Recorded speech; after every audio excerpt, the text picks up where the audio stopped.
A Day in My Life as a Work From Home Mom, Solo Parent Edition. Good day everyone! Here's another glimpse of my day wrapped in a 3-minute vlog. Ang tagal ko gumising ngayon at naabutan ko na lang si Jeff na nagluluto na sa kusina. Independent na talaga yan si Jeff dahil marunong na siya magprito ng pagkain at magsaing ng kanin. Basta may stock lang sa ref, hindi na ako mababahala. May araw rin kasi na sobrang pagod ako. May sobra pa akong nilagang saging kahapon kaya ito na lang ang kakainin ko ngayon at gagawa lang rin ako ng smoothie na banana at watermelon. Lalagyan ko nga pala ito ng protein powder and this one nabili ko sa Healthy Options. May kamahalan din talaga ang mga protein powder kaya minsan binabawi ko na lang talagang kumain ng mga protein-rich foods. Sinabayan ko na rin si Jeff tapos pumunta na ako sa gym ngayon.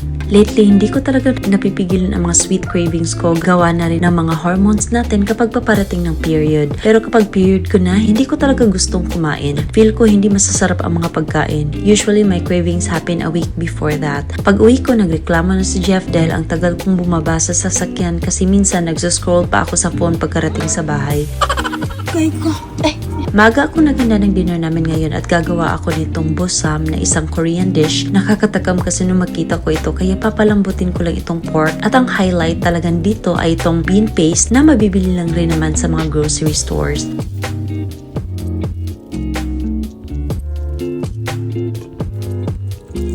Nag-snacks na rin ako ng pistachio habang nagre-relax dito sa bahay. Alam kong iilan sa inyo ang nag-aabang ng aking mga revelasyon pero aabangan na lang natin yan sa susunod na kabanata. Maraming magja-judge dito at si Cookie lang talaga ang may karapatan sa lahat.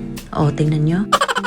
Dahil mahaba pa naman ang oras ay naglinis na ako dito ng konti sa kusina, nag-ayos ng mga gamit at nagpunas-punas sa bahay dahil kahit palaging nakabukas ang aircon at sarado ang pinto, nakakapasok pa rin talaga ang mga alikabok. Minsan kasi kapag nakasarado na ang pinto, mayroon pa rin gustong pumasok, diba? Charing, ano yun?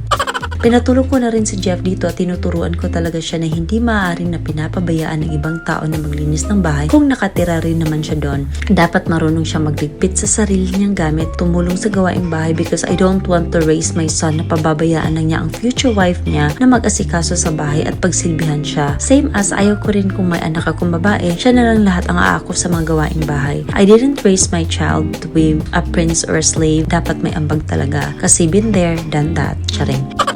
Oh, ayan, malambot na nga rin ang pork kasing lambot ng puso niya kaya hanguin na natin at i-plate ang dinner. I also paired it with blanched pechay and dinner is ready.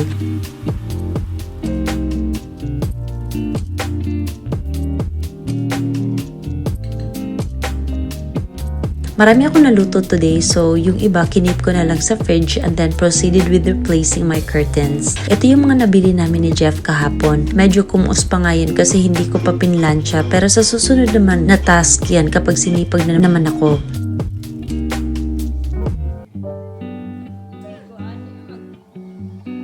Since Sunday ngayon at day off ko pa rin, ayan at nag-strike na naman ang sweet cravings kaya nag-ice cream kami ni Jeff and spent the night watching movies together. And that's all for today. Thank you so much for watching. Bye!